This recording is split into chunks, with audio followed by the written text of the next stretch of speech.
Welcome to the deep dive. Today, we're plunging into some really fascinating research. It's all about our drinking water. That's right. We're looking at a potential link between nitrate in the water and specifically colon cancer mortality. And here's the twist. It also looks at whether the calcium in that same water changes anything about that link. Kind of surprising, maybe. It is. The study itself is called, Does Calcium in Drinking Water Modify the Association Between Nitrate in Drinking Water and Risk of Death from Colon Cancer? Right. It was published in the Journal of Water and Health back in 2011. And it used data from Taiwan, right? Between 2003 and 2007. Correct. Okay, so our mission for you today is to really get a handle on this. It's a potentially, well, unexpected interaction between two common things in our water. And how that might connect to a serious health risk. Exactly. We want you to get informed, quickly but properly. It's a bit of a nuanced topic. Definitely has some interesting layers. Okay, let's get into it. Nitrate in drinking water. First off, where does it even come from? Well, some nitrate is natural, but a lot comes from human activities. Like what? Things like wastewater, Mm. agricultural runoff, the fertilizers, and urban runoff, too. Mm. The study points out that nitrogen fertilizer use is a really big contributor globally. Especially in farming areas, I imagine. For sure. And we do have regulations about this, don't we? The EPA has a limit. Yes. There's a maximum contaminant level in MCL. It's 10 milligrams per liter, specifically measured as nitrate-nitrogen. Okay, 10 milligl. But, and this is important, that limit was set primarily to protect babies from something called methemoglobinemia. Right, the blue baby syndrome thing affects oxygen in the blood. Exactly. So the study sort of questions, well, how effective is that limit for other potential health issues like cancer? Good question. Are current rules enough if there are other risks? That's the core question it raises, yeah. So let's talk about the cancer link hypothesis. How might nitrate actually cause cancer? What's the thinking there? The idea is that nitrate itself isn't the main culprit. It's considered a procarcinogen. Meaning it can turn into something harmful. Precisely.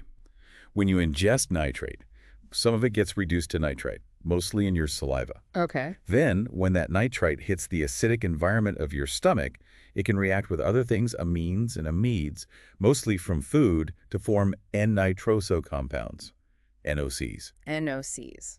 And those are the problem. Yes. Many NOCs are known carcinogens in animal studies. They can cause tumors in various organs, and that includes the colon. Ah, okay. So the nitrate we drink could lead to these NOCs forming inside us. That's the proposed mechanism.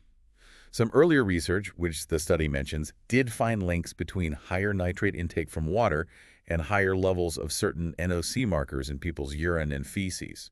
So there's some biological plausibility there. Right. Measuring nitrate intake could be a sort of proxy for exposure to these NOCs. Okay, that makes sense. But what about actual studies in people? Have they clearly linked nitrates in water to human cancer? Well, the results have been a bit Hmm. inconsistent. A lot of the earlier work focused on gastric stomach cancer. Ew. Mixed findings, really. Some suggested a link, others didn't.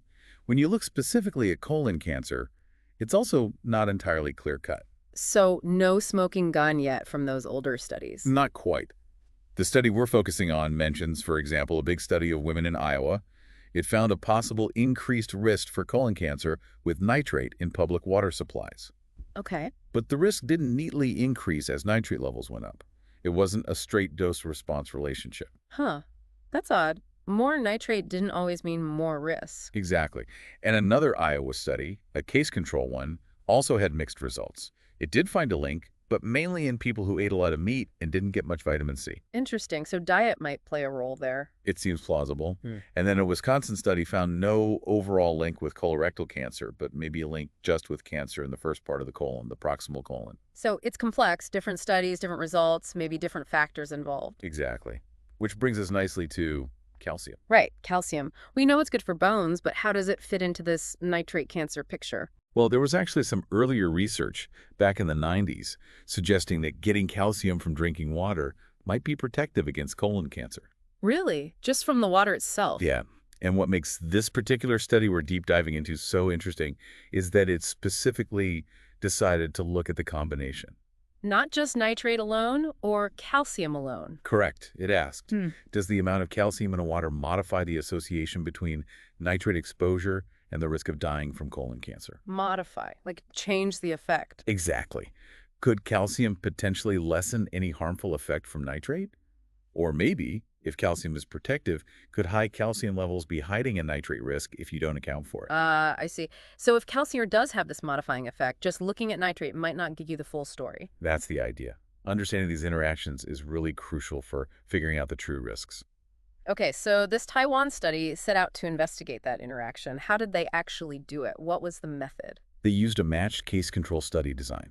Pretty standard approach for this kind of question. Meaning they compared people who had the disease to people who didn't. Right.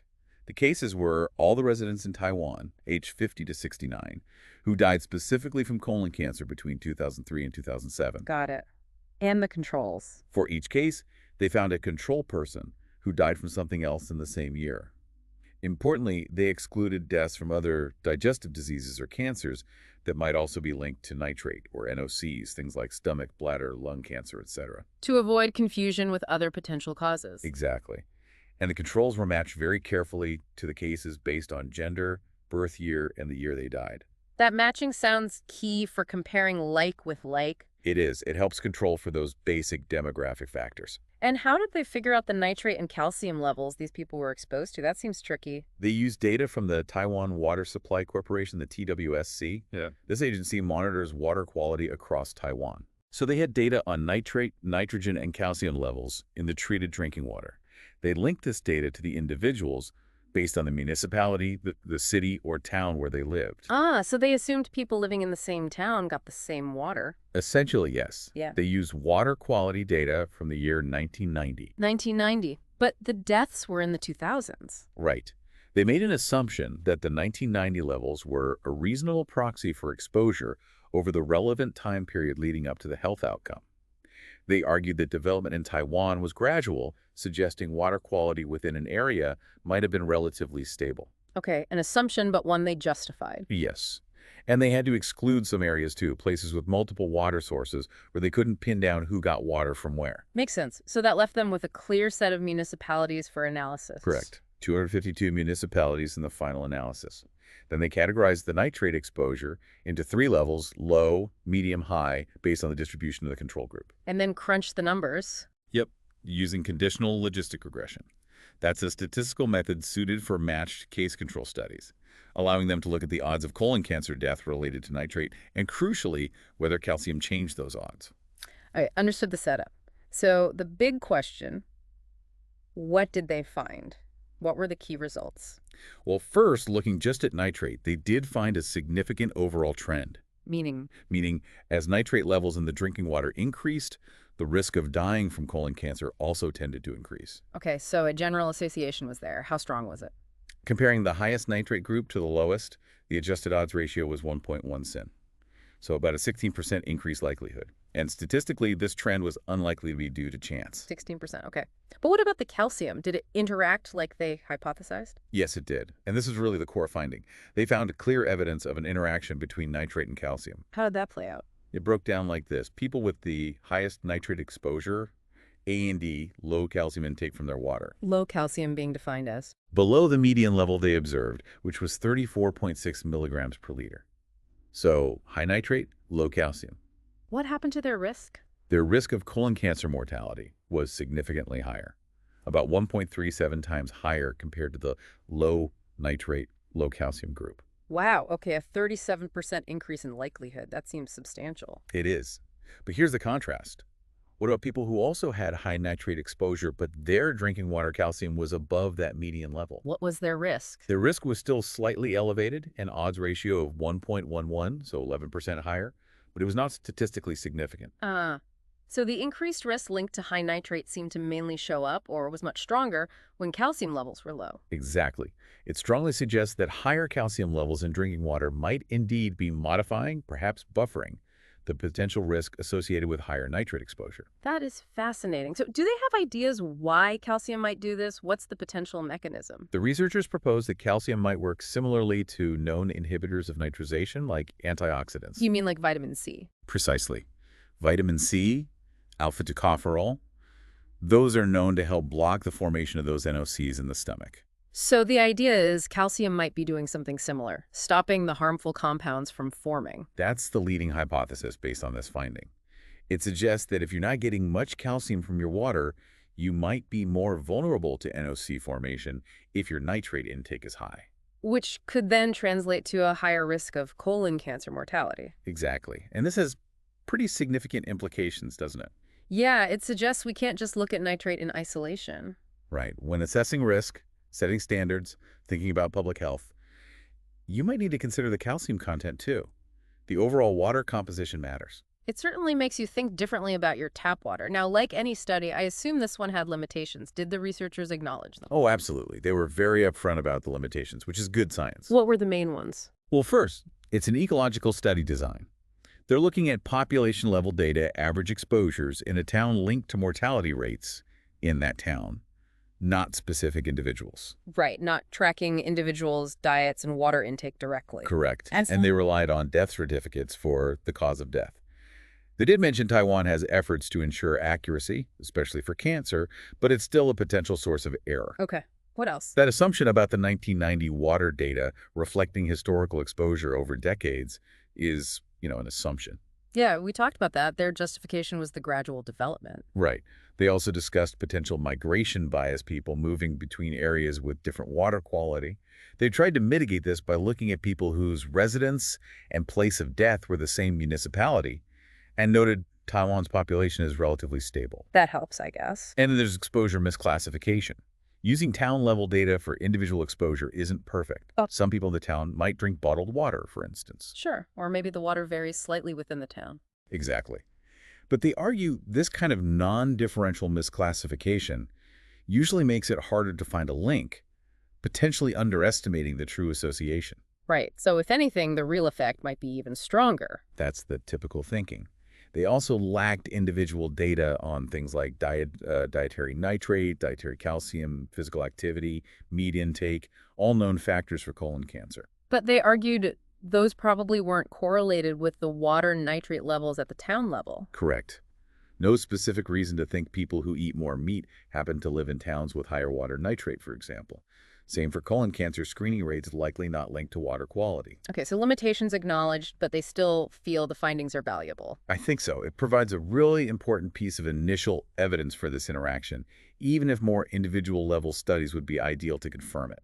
It points toward a more complex picture. Definitely. One thing you mentioned earlier struck me that the nitrate levels in Taiwan were actually below the WHO guidelines. Yes, that's a crucial piece of context. What does that imply? If the levels are already considered safe by current standards. It implies that guidelines based primarily on preventing methemoglobinemia in infants might not be sufficient to address potential long-term cancer risks. Oh. This study found effects, particularly this interaction with calcium, at levels below that 10 milligel guideline. It really raises questions about whether any level of nitrate is entirely without risk regarding cancer, especially when other factors like low calcium are present. So our definition of safe might need rethinking, or at least need to consider these interactions. That seems to be a key implication, yes. Okay, so let's wrap this up. What's the main takeaway message for everyone listening after this deep dive? I think the absolute key takeaway is this fascinating interaction. The study strongly suggests that the calcium level in your drinking water could significantly modify the potential risk between nitrate exposure and colon cancer mortality. Specifically, that higher nitrate seemed riskier, mainly when calcium was low. Exactly. That interplay is the crucial finding here. It certainly makes you think. And maybe here's a final thought for you, the listener, to ponder. We tend to focus on contaminants, right? Things that shouldn't be in the water. But this shows how even seemingly normal, common components like nitrate and calcium can interact in complex ways that might affect our health. It really does. So it makes you wonder what other simple aspects of our environment, things we take for granted, might have these hidden, surprising interactions and influences. It's a big question about how interconnected everything is in our daily lives. And highlights the need to keep exploring these complex relationships. There's likely still a lot we don't know about our everyday exposures. Absolutely. Well, thanks for joining us for this deep dive. Lots to think about.